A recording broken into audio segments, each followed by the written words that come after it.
tas pučs sauktais, jā, 91. gada augustā, un tad partitūra bija projām, viss bija projām, un Somijā, un tad likās, ka te, nu, atkal viss uz kādu laiku, atkal visas mūsu sapņi tiks sabradāti, un ar tankiem un tā, bet notika brīnums, pučs izjuka pēc 3 dienām, un es tik tiešām biju pirmo reizi mūžā arī zemē, kas man ļoti vienmēr bija likusies interesanti, un no kurienes beigās Sibēlijas ir. Un es biju turklāt tajā atskaņojumā, un tur tajās simfonijas 3 daļās ir varbūt arī lielā mērā, tādas būtiskas tēmas. Tā pirmā daļa ir klusuma balss, jā, kas viss tomēr ir.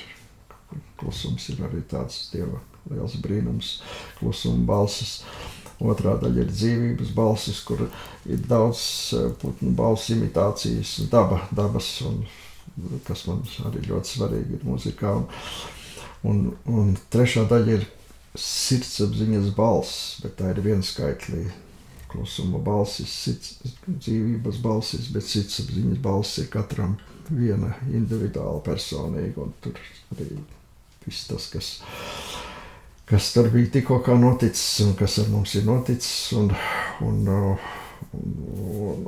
tik un tā beigās simfonijas beigās atgriežas atkal tas bezgalīgais, tas pārlaicīgais klusums, tā mūžība un tāda kosmosa elpa, tā viņš tā izskata. Kaut kas tāds apmēram, jā.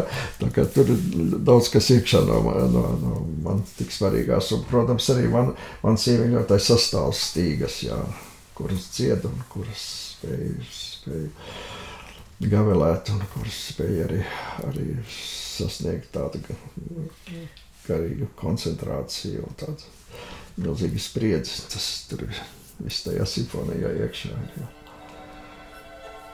Tā.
justement, avec les dates, il y a quand même quelque chose, parce que la première fois que... c'est ma question, ça va être ma question suivante, que le Castillo intérieur a été joué, c'est au moment où le MH17 a été détruit. Ja. 17. jūlijas, jā, taisnajā dienā, jā, kad tur viss bija kopā, jā. Tas bija tāda ļoti skaista mazpilsēta Vācijas, jā, bija ļoti silts, skaists vakars, un cilvēki atnāk uz koncertu, un tad pēkšņi tā ziņa par visu atkal par to Krieva raķeti, kas notriec. Un tā vēl piedāvām bija, jā, mana tēva dzimšanas diena 17. jūlijas, kas ir jau mūžībā, un bija arī kanclerei Merkelei bija dzimšanas diena, viss kopā tajā dienā, jā. Alors, je trouve que c'est une œuvre qui est très particulière, très spéciale.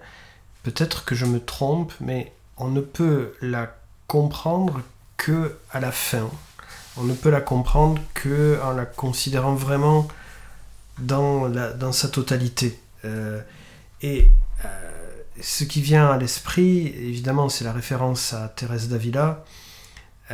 Et donc, on se dit que cette œuvre a quelque chose de mystique, mais j'ai vraiment l'impression que c'est l'ensemble de votre œuvre qui est mystique. Visa mana.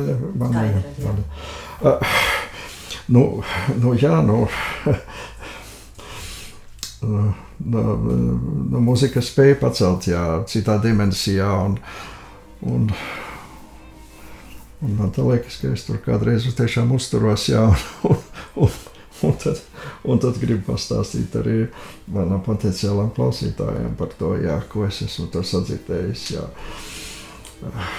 Tas ir tas mūzikas brīnums, jau noslēpums varbūt, vai kaut kā tā, kuram gribas godīgi un pazemīgi tuvoties, tā varētu teikt, varbūt.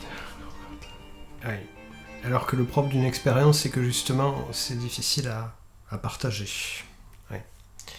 Mais alors justement, je vais enchaîner sur la question suivante. Ouais. Lorsque j'ai entendu votre dernier quatuor à cordes, joué par Quatuor Artemis, c'était absolument magnifique. Et j'ai été très touché, mais j'ai été à la fois triste et à la fois soulagé.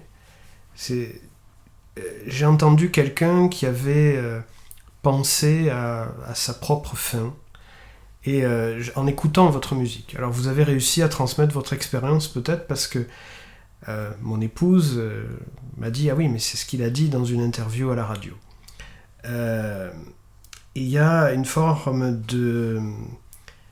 d'acceptation, une forme de sérénité, surtout dans le dernier mouvement, Satikshana, et d'espoir. C'est vraiment c'est une œuvre d'une profondeur incroyable.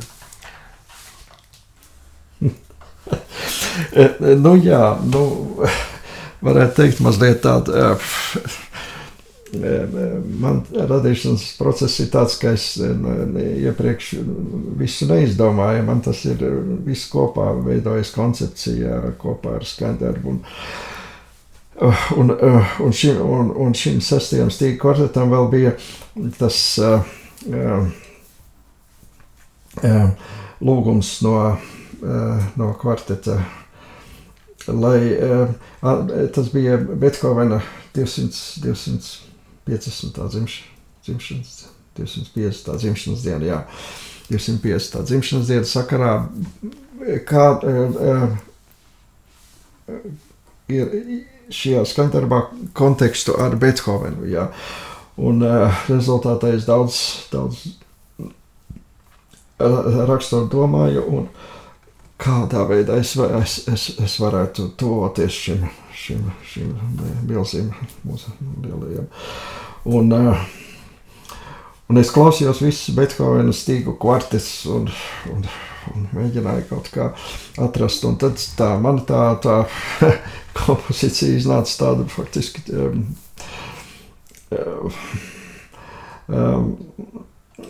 tāda retrospekcija, tāda savas manas dzīves retrospekcija, patiešām tāda, kas beidzās ar tā trešā daļa ir aiziešana, jā, tu esi izgājis, izdzīvojis savu dzīvi šajā skaņdarbā un tu aiziet, bet pēc tam jau nāk, nekas jau nebeidzas, jo es kā ticīgs cilvēks uzskatu, ka gars jau ir mūžīgs. Un tad tajā pēdējā daļā bija šī satikšanās, jā, tajā jau citā saulē, par kuru mēs neko daudz jau nezinām, bet tajā citā saulē bija tā satikšanās ar to Bethovena pēdējā stīga kvarteti, 15. stīga kvartets, to skaisto korāli.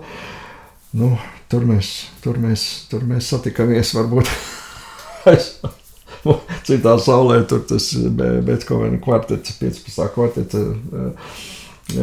citāti un gaisma ir mūžīga arī savas skumjām, sāpēm aiziešanu.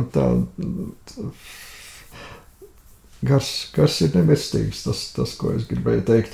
Un cits starpā es jūs ļoti mīļi aicinu, ja nekas nesajūgs 16. aprīlī. Cēsīs manā, man dzimšanas diena jau būs, vai dieniņa jau 76. Tur būs kvartets, franču kvartets, Modigliani kvartets, kurš spēlēs to, jā, tur būs Šuberta 15. kvartets un mans 6. kvartets, jā, laipni lūgti atbrauciet uz Cēsīm, jā.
Alors pour aller sur des choses un peu plus légères, tous les compositeurs ont leur petit plaisir coupable ou distraction. Shostakovich, il aimait arbitrer des matchs de tennis en Ukraine, si ma mémoire est exacte.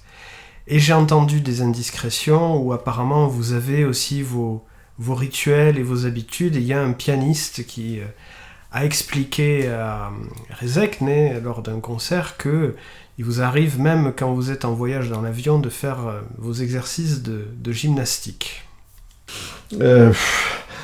Es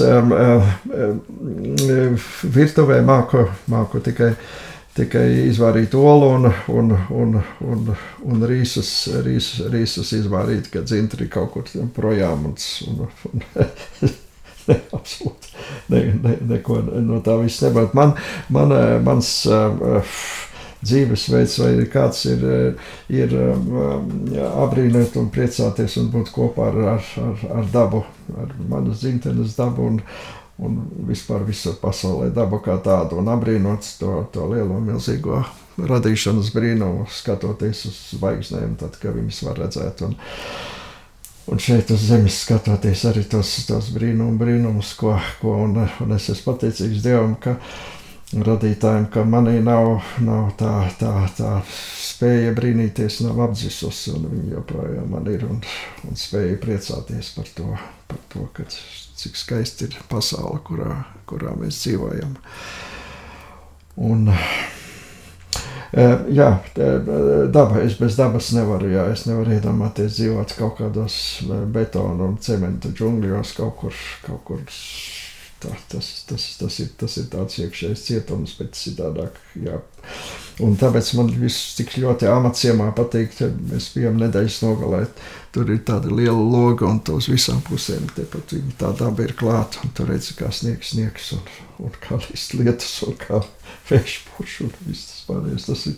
Un ko nu runāt par tiem, mēs esam vēl izredzēti ar tiem 4 gada laikiem, vai ne, kas daudzās tur tajās sapņu zemēs nav. Tur visu laiku ir mūžīga vasara vai kaut kas tam līdzīgs, bet mums ir man tā spēja brīnīties un priecāties, es joprojām ir palikusi, un tāpēc es esmu laimīgs, jā. Dzīvojot muzikā un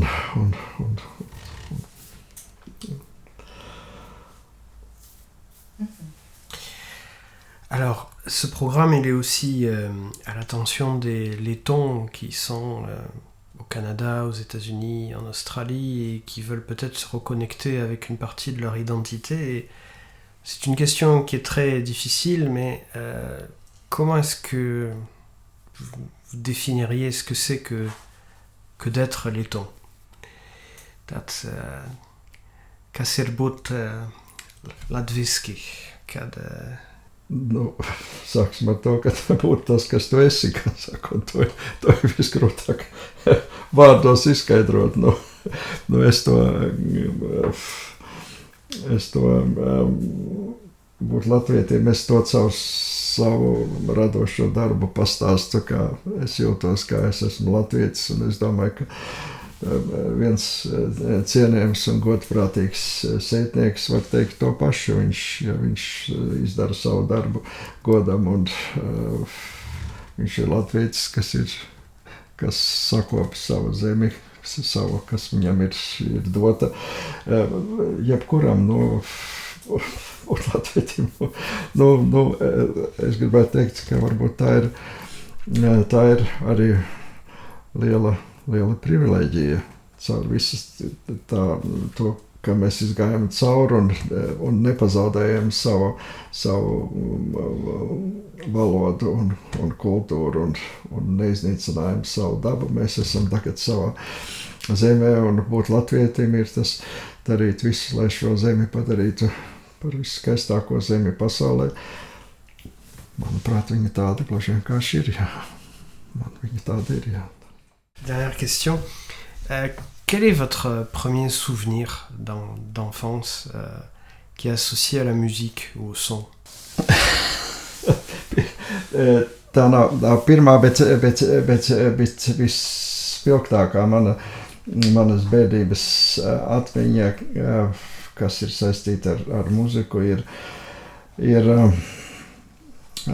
1958. gads, man bija 12 gadi, un pirmo reizi pēc Otrā pasaules kara Padomju impērijā tika atkal atļauts atskaņot Richarda Vāgnera muziku, un tas bija ne vairāk, ne mazāk mūsu nacionālām operā. Tika iestudēts Tannhēzers, Vāgnera Tannhēzers, un mēs ar vecākiem, kuri sakoja dzīvi visiem kultūras un muzikas procesiem, speciāli braucam uz šo pirmatskaņām, kas bija vēlā rudenī, varbūt novembrī vai kā. Un tad es pirmo reizi nonācu operā, un tas, ko es tur dzirdēju un ko arī redzēju, tas man bija tāds vesela eksplozija tāda, un es sapratu, mūzika, tas man dzīvē būs pats galvenais, pats svarīgākais mūzika. Ko es darīšu mūzikā, to es vēl īsti nezināju, bet mūzika, tas būs mans dzīves pamats. Tāds notikums. Līdzīgi esot bijis Andriju Nelsonam, kurš arī ir operā dzirdējis Tannhäuser un arī kaut ko līdzīgi izjūtas. Jā. Ah oui, moi j'ai un souvenir d'extase en écoutant Le Chœur des Pèlerins sur le vinyle que mes grands-parents avaient. Ouais. Ouais.